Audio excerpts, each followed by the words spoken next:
ብዙ መስዋዕትነት ከፍለናል። ቀለበት እንዲታሰር ደክመናል።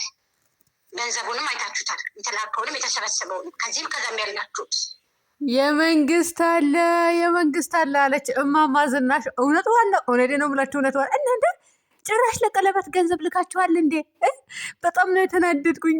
ለቀለበት ብለን ብዙ መስዋዕት ከፍለናል፣ ብዙ ደክመናል። አይዞሽ አይዞሽ። ለካ አብርሃምን ለማባለግ ገንዘብ የሚልኩ የአረብ ሀገር ሴቶች አሉ ሲሉ ትልልቅ ሰዎች አላመንኩም ነበር። ውድ ቤተሰቦች እየምሬን ነው የምላቸው፣ ትልልቅ ሰዎች ማለት ነው። እኔ ከሌ ልላቸው አይደለም፣ ግን አብርሃምን እንዲያባልጉት ወይም ደግሞ እንዲባልግ ገንዘብ የሚልኩ አሉ። ልጁ እኮ በጤና አይደለም ሲባል እኔ አላመንኩም ነበረ። ለካ በጎቹ ገንዘብ እየላካችሁ ነው። ለቀለበትን ገንዘብ ልከዋል።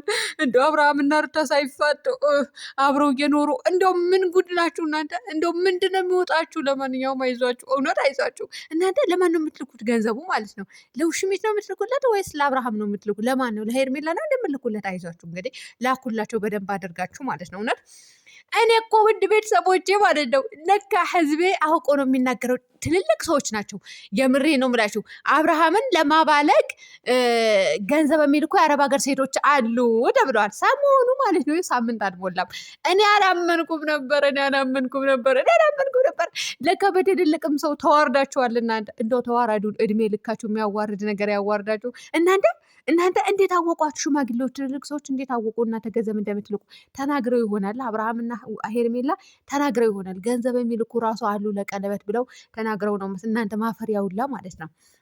እውነቴ ነው የምላችሁ፣ ማፈሪያ እኮ ናቸው እናንተ ማለት ነው።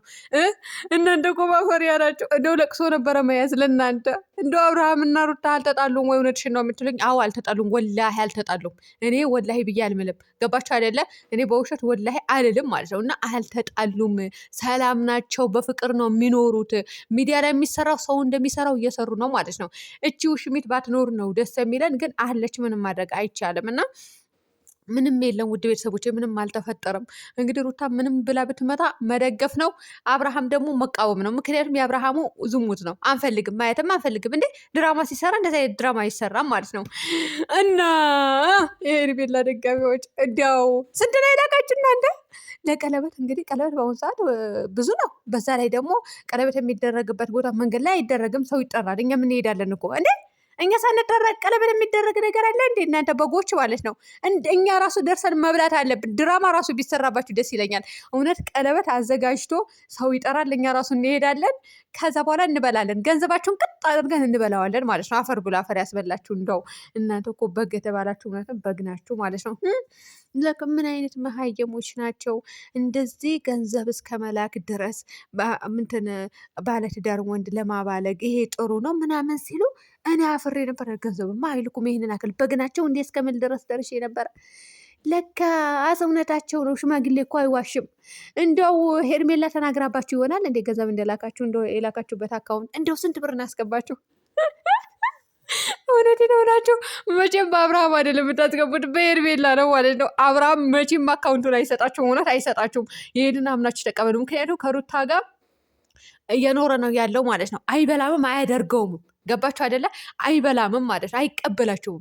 የምትስልኩት በሷ ነው። ከዛ እንደው በሄሎ ራሱ የለበሰች እሷ፣ ሱፍ አምጥቼልሃለሁ ብላ ያለበሰችው እሷ። አላያችሁም? እንደ ውድ ቤተሰቦቼ እንግዲህ ሄዳችኋል፣ ሁላችንም አይተናል። እና ልበስ ላንተ ራሱ መርጬ አምጥቼልሃለሁ። ስለዚህ በሱ አካውንት ነው የሚገባው። በአብርሃም አካውንት 0.5 ሳንቲም አይገባም፣ አይሰጥም አካውንቱም ሲጀመር ማለት ነው። ምክንያቱም ምን እንደሚመጣበት ያቃላ፣ የወደኋላ ወቀሳ እንደሚቀርብበት ያቃላ። በጎቹ ደግሞ ሚስጥር እንደሚያወጡ በደንብ ያውቃል። ሲጀመርም አያደርገውም።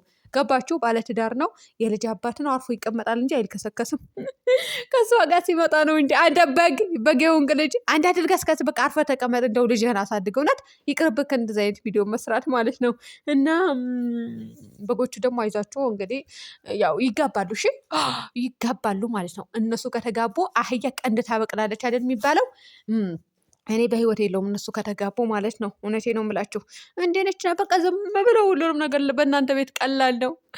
ደግሞ እኮ ምን አይነት ቪዲዮ ተሰርቶ ቢለቀቅ ራሱ እናንተ ምን ጎናችሁ? በጣም ነው የተናደድኩኝ፣ በጣም ነው የተበሳጨው። ጠዋት ጀምሬ ነበር እየጠበቅኩኝ የነበረው ሄርሜላን ቀለበት ያደርግላታል ብዬ፣ ሳያደርግላት ቀረ። ጭራሽ ቤሎም ያለበሰችው እሷ ናት። ቤሎ ሱፍ ገዝታ የሚያመጣች እሷ። ቤሎም ያመጣች እሷ አይደል እንዴ ማልበስ የነበረበት? ለብሶ ጀነን ብሎ ቀብረር ብሎ አብርሃም ሱፍ ለብሶ ይቀርብና ከዛ እሷን ያለብሳት። አይሩታዬ። ለማንኛውም አይዛቸው የሄርሜላ በጎች ማለት ነው። እኛን አይደል በጎች የምትለን የሩታ በጎች፣ እኛ ፍየሎች ነን። እውነት እኛ ፍየሎች ነን። የሩታ ፍየል እንጂ በግ አይደለንም። እናንተ ግን በግ፣ ትክክለኛ በግ። እንደው በግ ራሱ ጥቅም አለው። በዛ ላይ ተወደዋል። 17,000 እና እስከ 20,000 ብር ነው ማለት ኢትዮጵያ ውስጥ እስካለው ድረስ። እና ለማንኛውም ውድ ቤተሰቦች እናንተ ዘና ፈታ በሉ፣ የሩታ ደጋፊዎች ማለት ነው። የምሬ ነው የምላችሁ። ምክንያቱም እናንተ እነሱ በሚያደርጉት ነገር አይደለም መሄድ ያለባችሁ። ዘና ብላችሁ እሷን ደግፉ። መጥፎ ነገር ሰርታ እስካልመጣች ድረስ ሩታን ደግፉ። የምር ዝሙትን እስካልሰራች ድረስ አደባባይ ላይ ወጥታ ሰውን የሚያሳፍር አንገትን የሚያስደፋ ቤተሰብን ዘርማንዘርን የሚያሰድብ ራስን የሚያቀል ራስን ዝቅ የሚያደርግ ስራ ሰርታ እስካልመጣች ድረስ ደግፋታለሁ ማለት ነው። እንደ ብረት መዝጋኑ ምቆምላት ይቆምባችሁና ደደቦች። ለማንኛውም እንኳን ላካችሁላት ለሄርሜላ ማለት እንደው ምን ነበረበት እኔ ራሱ ኢትዮጵያ ነው ያለሁት። ላኩልኝ፣ እውነት ላኩልኝ። ለነገሩ የእናንተማ አልበላም። እናንተ ራሱ ዘሙታችሁ ነው የምታመጡት ገንዘቡ። ዘሙታችሁ በታመጡት ኖሮ ማለት ነው ዝሙትን አትደግፉም ነበረ። አይ ደግሞ እኮ ሪፖርት እያደረጉብኝ ነው። እንደው እናንተ ሪፖርት የሚያደርግ በሽታ ይግባባቸው። እውነት ቻናሌ ንክድ ስታደርጉት የሚነካ በሽታ ቤታችሁ ይግባ፣ ጭንቅላታችሁ ይነካ ማለት ነው። አዎ እዛው ኑሮ አረብ ሀገር፣ እንዳውም እዚህ ሀገር እንዳመጡ እንዳያልፍላችሁ።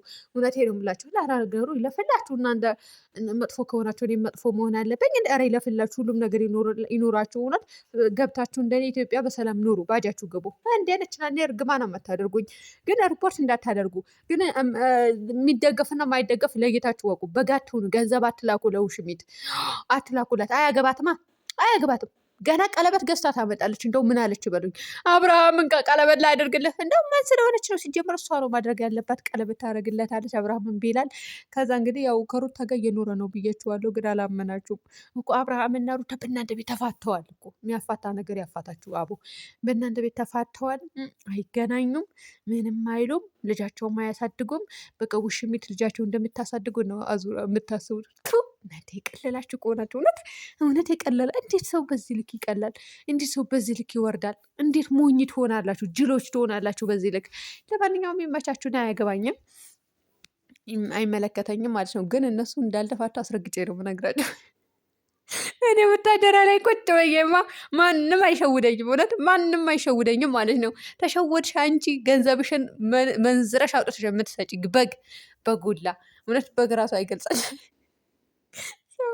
ህፃን ልጅ ራሱ ገንዘቡ በአግባቡ ይዛል። በአሁኑ ሰዓት እንኳን እናንተ ምን አይነት የረከሳችሁ በጎች ናችሁ? እና ጎጃም ሚዲያ ማለት ነው። አይዞሽ አንቺም ለቅሶ ትይዣለሽ። አሁን በጣም ተናደድኩኝ። ስንት መስዋዕትነት የከፈልና የደከም ነው።